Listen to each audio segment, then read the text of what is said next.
Salut à toi, belle âme, et bienvenue dans le Kundalini Business Club. C'est le podcast qui fusionne stratégie entrepreneuriale et énergie subtile. Ici, on va parler business, de chakras, d'éveil et de tout ce qui touche à l'invisible. Mon nom est Émilie, je suis coach et activatrice business et énergétique. Je suis aussi fondatrice du studio Kundalini Radiance. Ensemble, on va explorer comment créer une véritable expansion dans ta vie, dans ton business et dans chaque cellule de ton corps, avec audace et parfois à contre-courant. Alors installe-toi confortablement et c'est parti.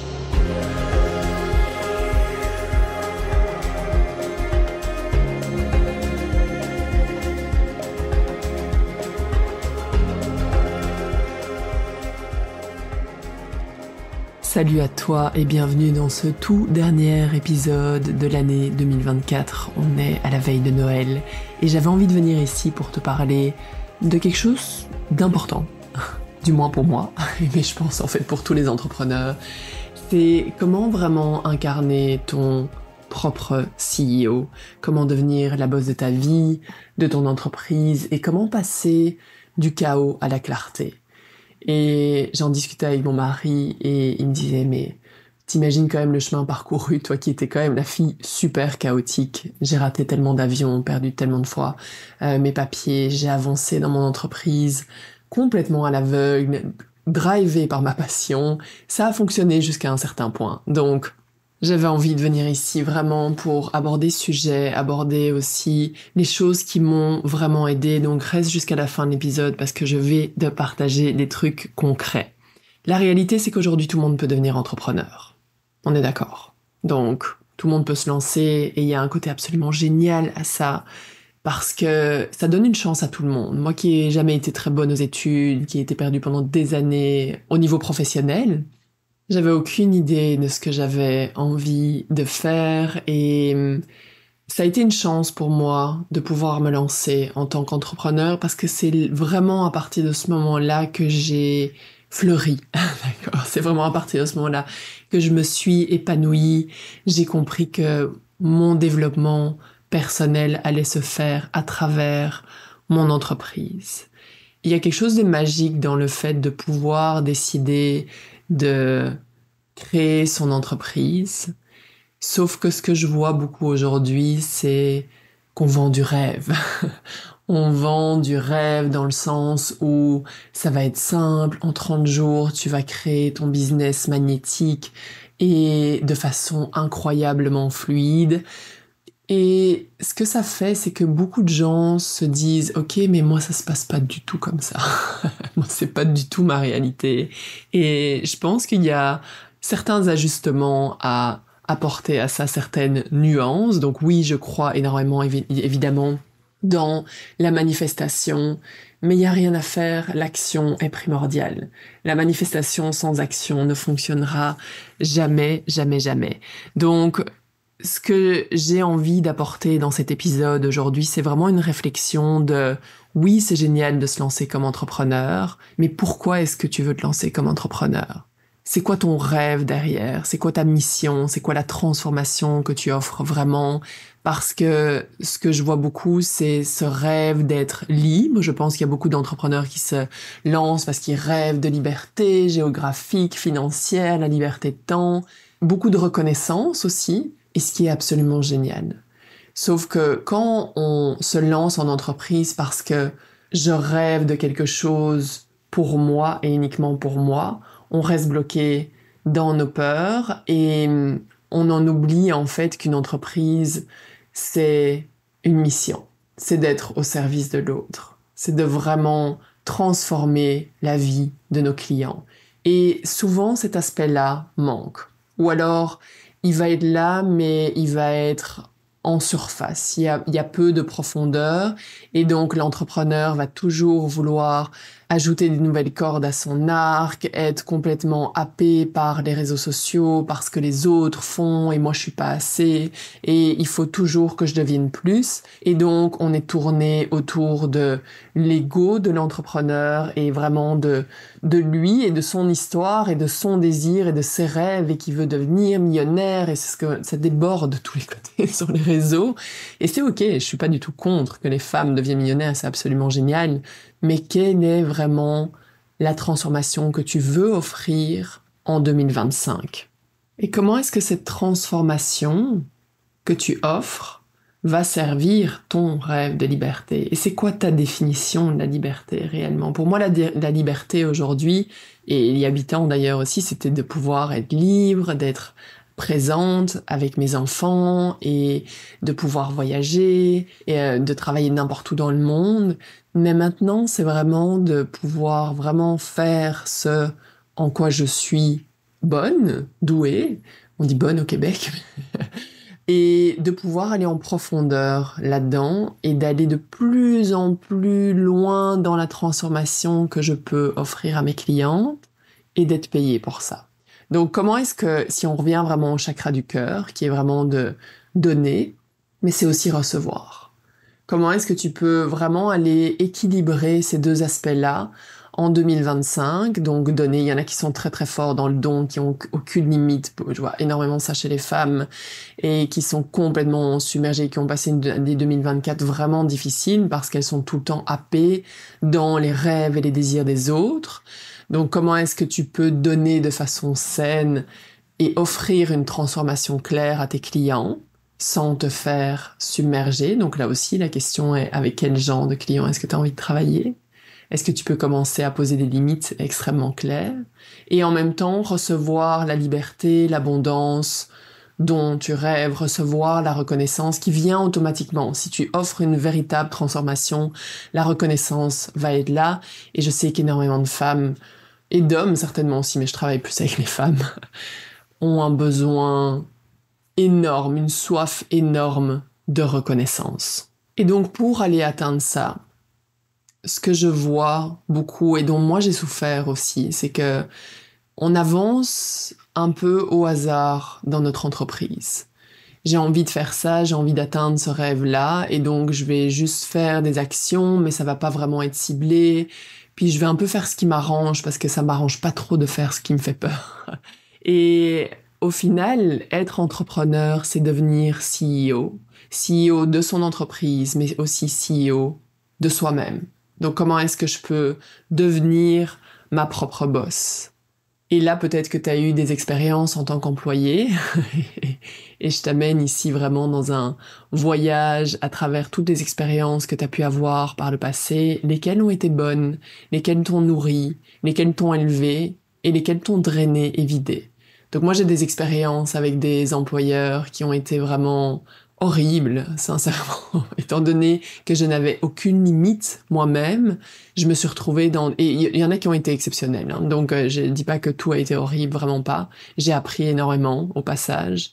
Mais si je pense vraiment à certaines expériences que j'ai pu avoir, je travaillais souvent dans des petites entreprises, donc il y avait pas beaucoup de limites non plus. Donc tous les employés devaient faire un peu tout. Est-ce que j'ai envie d'être ce genre de boss pour moi-même? Donc quelqu'un qui a aucune limite, qui est chaotique, ça part dans tous les sens. Parfois il faut rester tard parce qu'en fait les choses n'ont pas été faites correctement. Puis il y a des projets urgents et donc il y a ce stress, il y a cette pression. C'est pas vraiment valorisé de prendre des vacances, de prendre du temps pour soi. Ça m'amène dans cette réflexion de quel genre de leader j'ai envie d'être pour moi-même, quel genre de boss j'ai envie d'être. Et la réponse est quelqu'un qui est extrêmement ancré, qui a une vision claire et qui m'invite et qui m'autorise à prendre soin de moi. Parce que pour moi, c'est la clé. Je me suis convaincue pendant des années que plus j'allais travailler, mieux ça allait être. Et la réponse est non. Donc, plus je vais être claire, plus je vais être focus sur ma vision et sur la transformation que j'offre, plus je vais savoir exactement ce que j'ai besoin de faire et plus je vais pouvoir me nourrir et prendre soin de moi à côté pour amener cette énergie-là dans mon entreprise. Donc pose-toi la question vraiment, quel genre de boss est-ce que tu as envie d'être pour toi-même en 2025? À côté de ça, il y a tout l'aspect de la critique aussi. Il y en a peut-être qui ont eu des employeurs qui étaient extrêmement critiques, qui valorisaient pas ton travail. Et là aussi, regarde ton discours interne. Comment est-ce que tu te parles au quotidien en tant que boss? Est-ce que tu te répètes constamment que ce que tu fais est nul, que t'es pas capable, que t'as pas les compétences, que t'es pas à la hauteur, que les autres sont meilleurs que toi? Ou est-ce que tu te dis « good job » bravo d'avoir osé, imparfaitement, c'est ok, mais tu l'as fait, sérieusement, célèbre. Donc comment est-ce que tu as envie de te valoriser en 2025 aussi? Parce que c'est essentiel. La plupart des choses que tu vas faire en tant employé, ton entreprise, sont dans l'invisible. Les gens vont pas le voir, les gens vont pas être là pour t'applaudir, pour te dire bravo, fantastique. Donc il va falloir que tu apprennes à le faire toi-même. Comment est-ce que tu vas te célébrer? Même dans les plus petites actions, mais à chaque fois que tu dépasses une peur, même s'il n'y a pas les retours, même si c'est pas grave. Plus tu vas commencer à te célébrer, plus les célébrations vont devenir grandes. Et ça, c'est vraiment, vraiment, vraiment un élément clé. L'autre chose, un mot que je détestais vraiment, c'est la discipline. Que la Sagittaire en moi n'aimait pas, parce que pour moi, c'était quelque chose de très cadré, très limitant, ça m'enlevait absolument toute ma liberté. Et aujourd'hui, j'ai compris que la discipline me donne de la liberté. Si j'ai pas de discipline au quotidien, donc imaginons, je fais pas ma pratique de yoga Kundalini. J'avance à l'aveugle, je fais ce que je veux, quand je veux, dans le flow total. Je peux te dire que je l'ai fait pendant longtemps, et c'est le chaos absolu. Ça m'amène vraiment de la confusion, ça m'amène de l'anxiété, et ça fait que je prends beaucoup plus de temps pour faire les choses que si jamais j'ai un minimum de discipline dans ma vie. Donc mon intention ici, à travers cet épisode, et dans les premiers mois de l'année, et même au-delà, dans tous les contenants, avec toutes les personnes avec qui je travaille, c'est vraiment d'amener un minimum de discipline pour rester concentré et agir chaque jour. Je veux vraiment partager ce qui a transformé ma vie pour passer de la fille chaotique à la fille qui est claire, qui est focus et qui avance dans le sens de ses rêves. Et comment est-ce qu'à travers ça, tu peux constamment apprendre des nouvelles compétences? Parce que c'est ça être entrepreneur aussi. Comment est-ce que tu peux avoir la discipline de dire, ok, ce mois-ci, ce que j'ai vraiment besoin d'apprendre, c'est la gestion de mon calendrier, par exemple. L'autre mois, ce que j'ai besoin d'apprendre, c'est vraiment comment devenir meilleur en vente, par exemple, ou sur les réseaux sociaux.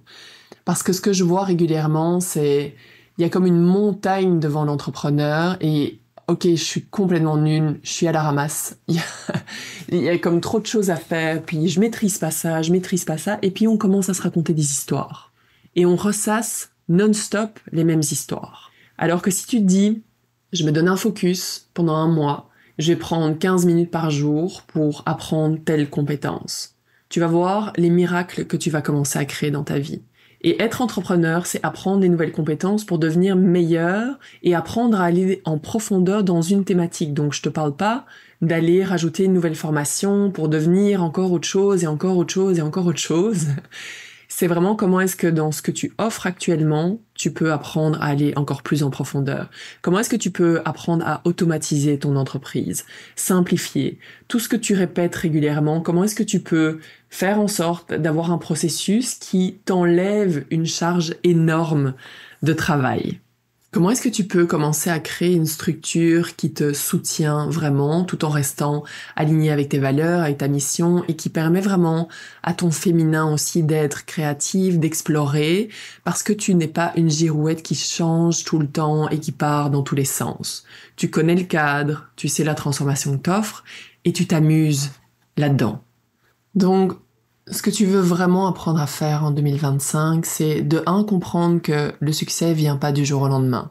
Même s'il y a un programme qui t'offre le succès absolu en 30 jours, sans aucune restriction, sans aucune contrainte et sans aucune peur, pas certaine, d'accord? Pas certaine que ce soit le bon choix d'aller dans ce sens-là. C'est vraiment de comprendre que ça va pas venir du jour au lendemain, mais que tu veux aussi trouver l'équilibre et de pas non plus te tuer à la tâche, mais comment est-ce que tu peux commencer à devenir stratégique et concentré vers un seul objectif. Et c'est là que le succès va venir de plus en plus rapidement. C'est là que tu vas commencer à faire ce qu'on appelle des sauts quantiques. C'est là où tu vas avoir de moins en moins peur, gagner en confiance et vraiment créer cette fameuse expansion. Donc comme j'ai déjà pu le partager précédemment, j'ai dû apprendre à aller contre nature. Donc je veux vraiment te le dire, je vais le répéter régulièrement, parce que peut-être que tu vois certaines choses sur les réseaux, dans la réalité d'autres entrepreneurs, et tu te dis, ok, mais pour elle, elle l'a facile, d'accord? Ça a l'air d'être simple pour elle. Si c'est simple, c'est qu'il y a eu énormément de travail derrière. Vraiment. Et la question que tu veux te poser, c'est est-ce que tu es vraiment prête à y aller et faire les choses différemment? Donc, je vais te partager ici juste quelques petits trucs qui m'ont aidé. Sache que en début d'année 2025, je vais organiser une mini-formation. Vraiment un petit truc, mais comme d'habitude, pour celles qui ont déjà travaillé avec moi, vous savez que c'est du pratico-pratique, c'est pas du blabla, d'accord? Je veux vraiment vous donner tout ce qui m'a permis de passer de la fille chaotique à la fille qui est claire et commencer à développer mon CEO interne pour gérer ma vie et gagner en liberté et gagner en temps et détendre mon système nerveux. Donc je te partagerai tous mes trucs. Ici, je veux juste déjà te dire ce que je fais et qui a déjà changé ma vie. La première chose, c'est que tous les dimanches soirs, ou dimanche en journée, tu choisis le jour qui te convient, je prends 30 minutes pour définir mes priorités de la semaine. Et oui, ça paraît basique. Je sais qu'il y a des trucs que je vais te partager, tu dis, ben là, je le sais. Mais tu le sais, mais est-ce que tu le fais? C'est ça la question, d'accord? Parce qu'il y a beaucoup de choses que je sais et que je ne fais pas. Donc, tu veux vraiment... Moi, j'ai vraiment une sonnerie, j'ai une alarme dans mon téléphone pour être sûre de voir, ok, quelles sont mes priorités de la semaine? Est-ce que créer plein de contenu, donc la création de contenu est super importante, mais parfois il y en a qui restent vraiment dans cette zone de confort en disant je vais créer des visuels et des contenus et tout ça et ça va être chouette. Non, tu veux te mettre en action et tu veux être en contact avec ton client, c'est ça qui est le plus important. Donc tu veux t'assurer d'avoir un peu de toutes ces choses-là à ton horaire. Donc vraiment un contact avec ton client, tu veux vendre des choses, tu veux créer du contenu, tu veux offrir de la plus-value et tu veux te former.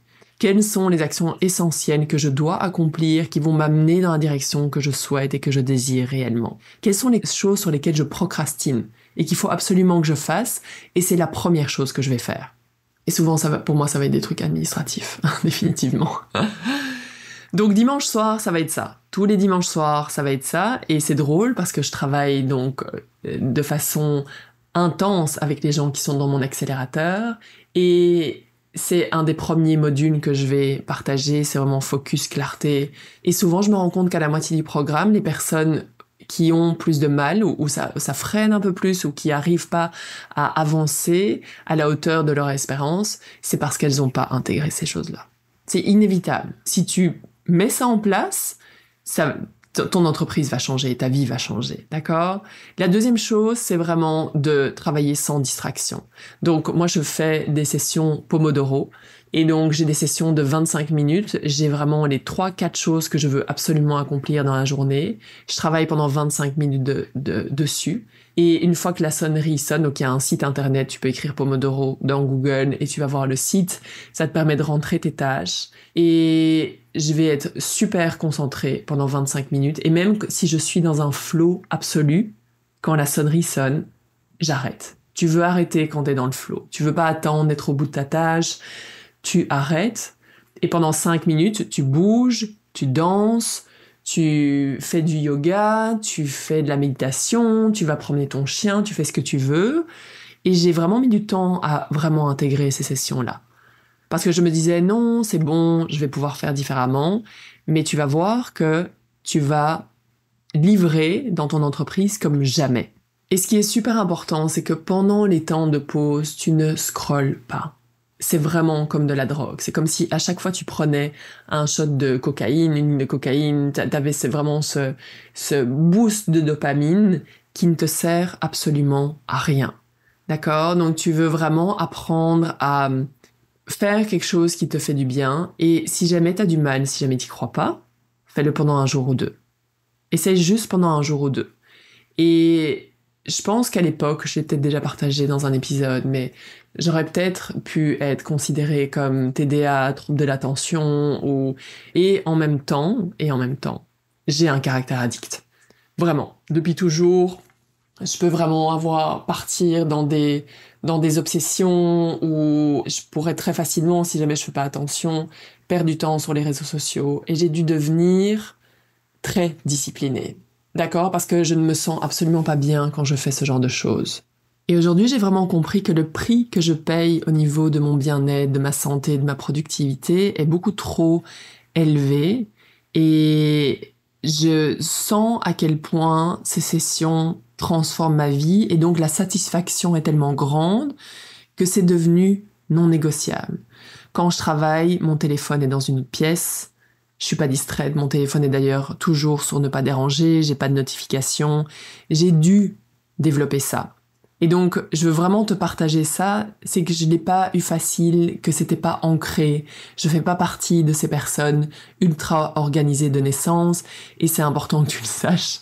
Si jamais t'es comme ça, rassure-toi, il y a des solutions. Et je vais vraiment te partager tous mes meilleurs trucs à travers cette mini-formation. Mais déjà, si tu mets ça en place, ça va changer ta vie. Couper les notifications, mettre ton téléphone dans une autre pièce et vraiment être super concentré. Tu peux créer des miracles. Tu peux gérer 3 business en même temps si tu mets ça en place, sincèrement.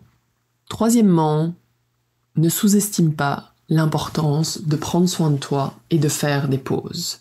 Donc, si tu veux être une boss inspirée, c'est essentiel que tu prennes soin de toi. Et comme je te disais, j'ai toujours réussi à me convaincre que non, je vais travailler plus, je vais rester 7 heures derrière mon ordi, je vais toujours faire plus. Et il y a toujours plus à faire en tant qu'entrepreneur. Et donc, je vais vraiment m'assurer le dimanche de planifier des moments de bien-être, de déconnexion avec les enfants, avec mon conjoint, avec des amis et seul aussi. Qu'est-ce que je peux faire pour aller booster ma créativité? Est-ce que c'est d'aller en nature? Est-ce que c'est d'aller faire une exposition, de me balader dans un vide, de danser, de méditer, de suivre un cours?